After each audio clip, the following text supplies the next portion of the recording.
Hello, my dear students. I hope you all are amazing and fine. So today we will be learning about understanding words. आज हम सीखेंगे words के बारे में कि words के कितने types होते हैं. सबसे पहला जो type है वो है homophones. Homophones मतलब कि that words that share the same pronunciation regardless of how they are spelled, है ना. वो words जिनकी pronunciation, बोलने का तरीका, sound बिल्कुल same होता है irrespective, मतलब कि फर्क नहीं पड़ता कि उसकी spelling क्या है और उसका meaning क्या है. अगर जैसे मैं आपको बोलूं लिखो right, तो आप मुझसे पूछोगे कि right कौन से वाला right, सही वाला राइट या फिर लिखने वाला राइट, RIGHT या फिर WRITE, कौन सा वाला राइट, है ना. क्योंकि दोनों की जो साउंड है, दोनों की जो प्रोनाउंसिएशन है वो बिल्कुल सेम है.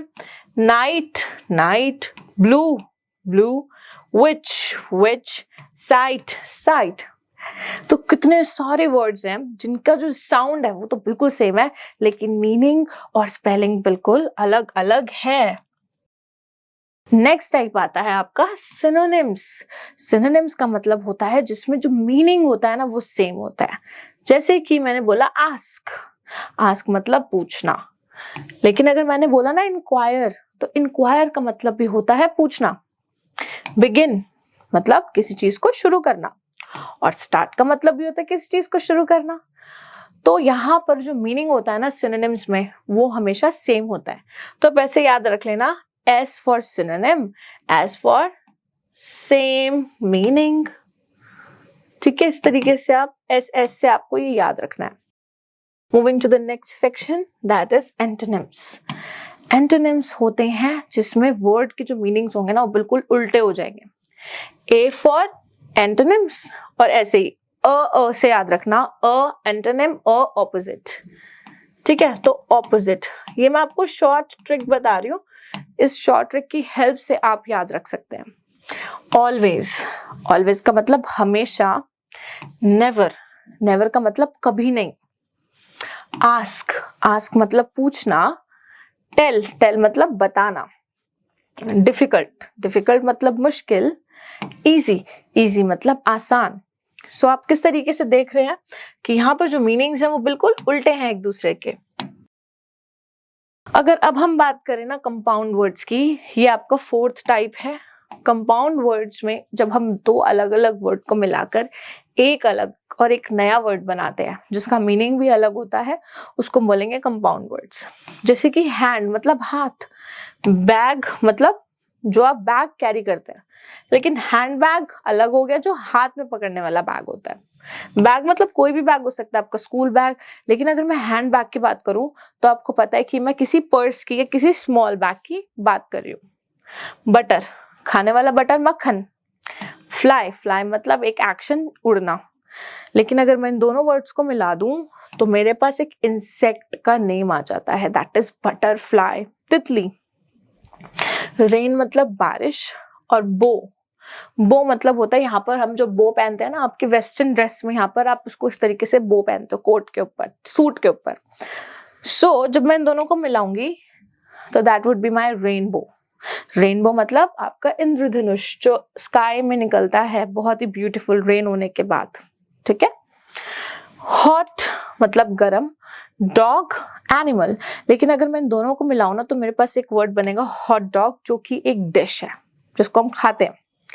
Snowman, tea cup, sand castle. तो अब यहाँ पर इतने सारे एग्जांपल्स देख सकते हैं कि जिनको मिलाकर हम एक कंपाउंड वर्ड को क्रिएट करते हैं. Alright, now it's time to do some questions. Write the antonyms of the following words. Cold, cold का जो होगा opposite that is hot. Up, down. Happy, sad. Rich, poor.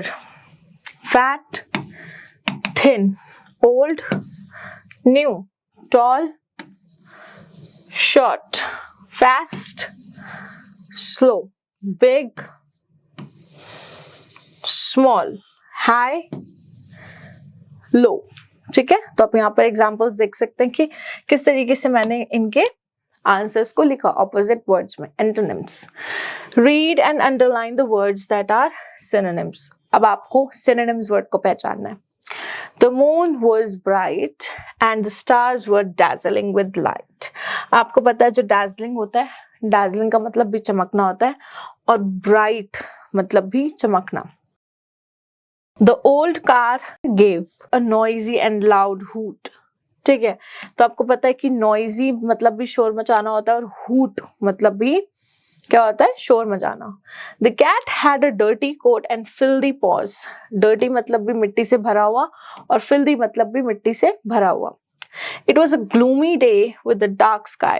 Gloomy मतलब उदास, ठीक है, थोड़ा सा सूना सूना, dark, और dark मतलब भी gloomy. अगर मैं बोलूँ कि it was a gloomy day तो भी सही है, अगर मैं बोलूँ it was a dark day तो भी इसका मतलब उदास ही होता है. Close your eyes and listen hard. You will hear your heartbeat. अगर आप यहाँ पर देखेंगे जो listen होता है सुनना and hear भी यहाँ पर सुनने से ही इसका ताल्लुक है, इसका relation है. Alright, now let's do the last question of this video. Take the correct homophone. Homophone जैसे कि मैंने आपको बताया कि यहाँ पर होता है जब दो words का जो sound होता है वो बिल्कुल same होता है. तो इस केस में हमें क्या करना है? We have to pick the right word according to the sentences. Mummy brought 10 kilograms flour yesterday. ये वाला जो flour होता है ना मतलब फर्श, ठीक है, और ये वाला जो flour होगा इसका मतलब आटा. So आटा, of course, आटा that is in 10 kilograms. My hair is thick and shiny. आपको पता है ये वाले जो hair होता है that is your hair, बाल, और ये वाला जो hair होगा it's an animal. So जो right answer is hair. Mohan wanted to meet his teacher.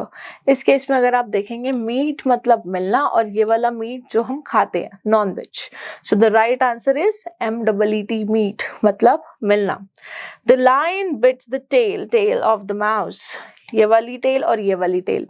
जो tail tail होती है उसका मतलब होता है पूंछ, और जो tale tail होती है उसका मतलब होता है स्टोरी.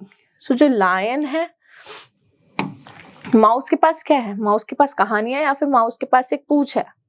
माउस के पास एक पूंछ है. So the right answer would be tail, tail. My weight is 30 kilograms. Weight. अब ये वाला जो weight होता है ना WAIT, इसका मतलब किसी का इंतजार करना, और WEIGHT वाला जो weight होता है that is वजन, ठीक है. I got a letter in my mailbox today. ये वाला जो मेल होता है जिसमें आपके जो लेटर्स जिसमें हम रखते हैं, अब ऑनलाइन जैसे उसमें भी आप मेल्स आप यूज करते हैं, ईमेल, जीमेल, ठीक है, और ये वाला जो मेल होता है ये हम मैस्कुलिन जेंडर के लिए यूज करते हैं, ठीक है, जैसे कि बॉय, मैन, अंकल, ये मैस्कुलिन जेंडर के लिए. So the right answer would be MAIL. All right, my dear students, so I really hope that you have understood each and everything in this video. Thank you so much for watching this one, and I will be seeing you in my other videos. Till then, take care. Bye bye.